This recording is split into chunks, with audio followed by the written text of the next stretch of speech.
শীত পড়তে না পড়তে উনুনে রান্না করতে চলে এসেছি। উনুনে রান্না করতে আমার ভীষণই ভালো লাগে। আর এই শীতে সারা দিন যদি আমাকে উনুনে রান্না করতে বলো আমার কোনো আপত্তি নেই। এদিকে দেখো ভাতটা বসিয়ে দিয়েছি আর পেঁপে সিদ্ধ হওয়ার জন্য ভাতের মধ্যেই দিয়ে দিলাম, তাহলে একবারে দুটো কাজই হয়ে যাবে। আজ সকাল সকাল ছুটছিলেন মাছ আনতে, মানা করাতে বললো তোমার যা ইচ্ছে তাহলে তাই রান্না করো। পড়ে গেলাম তো নিজেই মহা ঝামেলায়। এত সবজি আছে তবুও বুঝতে পারছিলাম না কি রান্না করব। তারপরে অনেক ভাবনা চিন্তা করে ডিমের কথাই মাথায় আসলো। এই একটা জিনিস যেটা করলে কেউ না বলে না। এরপরে সবজি কাটতে বসে পড়েছি। কাল মাছটা ধনে পাতায় করেছিলাম, খেতে তো ভীষণই ভালো হয়েছিল। তাই ভাবলাম ডিমটা তাহলে সেভাবেই রান্না করি। এদিকে অনেক উচ্ছেও এনেছিল।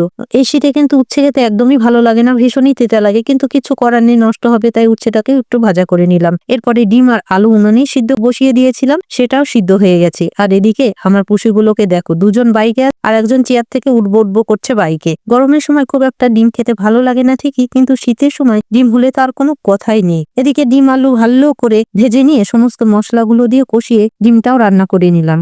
এমন আলাদা রকম ডিম রান্না করতে চাইলে গতকালের মাছের ভিডিওটা তোমরা দেখতে পারো।